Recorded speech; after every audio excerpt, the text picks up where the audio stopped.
মুফতি বলছে হাদিসে আছে দোয়া করা, হাদিসে আছে মুনাজাত করা, হাদিসে আছে মুনাজাত করা, হাদিসে আছে দোয়া করা। আরে বেটা, কে বলেছে দোয়া করার হাদিস নাই? কে বলেছে মুনাজাত করার হাদিস নাই? আমি বলেছি ফরজ সালাতের পরে আল্লাহর নবী সাহাবীদেরকে নিয়ে কোনদিন সম্মিলিত মুনাজাত করে নাই। তুমি যদি করো আল্লাহর নবীকে অপমান করলা। কে বলেছে মুনাজাত নাই?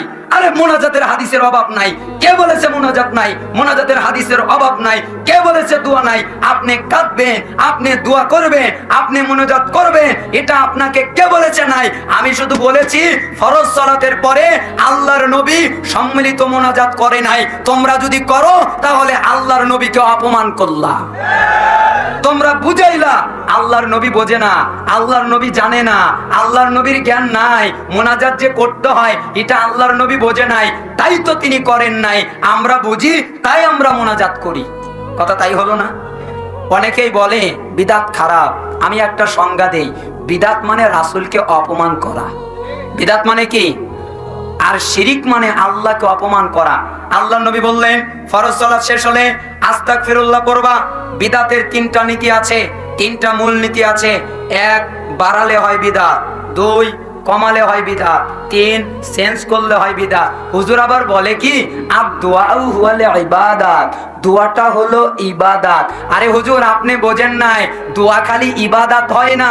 মাজারে গিয়ে যদি কেউ বলে বাবা একটা সন্তান দাও, এটা দোয়া না? দোয়া না? দোয়া। তো এই দোয়ার নাম কি?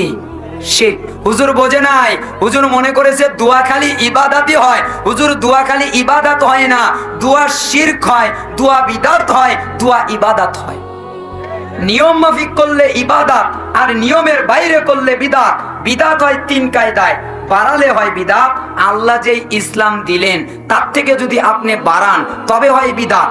আল্লাহ যেই ইসলাম দিলেন তার থেকে যদি আপনি কমান তবে হয় বিদআত। আল্লাহ রসুলের মাধ্যমে যে ইসলাম দিলেন তা যদি চেঞ্জ করেন তবেও হয় বিদআত। আল্লাহর নবী বললেন ফরজ সালাতের পরে আস্তাগফিরুল্লাহ 3 বার বলবে, আল্লাহ তোমাদের গুনাহ ক্ষমা করে দেবে। আল্লাহুম্মা আনতাস সালাম ওয়া মিনকাস সালাম, এই দোয়া পড়বে। আল্লাহ তোমাদের শান্তি দেবে। সুবহানাল্লাহ, লা ইলাহা ইল্লাল্লাহ, ওই দোয়া পড়বে। গোলাম আজাদের সওয়াব পাবে। সুবহানাল্লাহ, আলহামদুলিল্লাহ, আল্লাহু আকবার 33 বার করে পড়বে। একবার লা ইলাহা হলে আল্লাহ ক্ষমা করে দেবে। ফরজ সালাত শেষ হলে আয়াতুল কুরসি ইয়াকিনের সাথে ইখলাসের সাথে পাঠ করবে, তাহলে তোমরা জান্নাতে যাবে।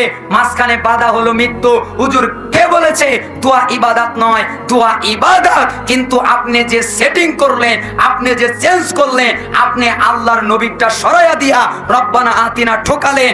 এই যে চেঞ্জ করলেন, এই যে রদবদল করলেন, এই যে পরিমাপ করলেন, পরিমাণকে উল্টা দিয়া আল্লাহর নবীটা সরালেন, এই যে সরানো, এই যে চেঞ্জ করা, এই যে অপমান করা, এটার নাম বিদআত। এটা ভালো হলেও বিদআত।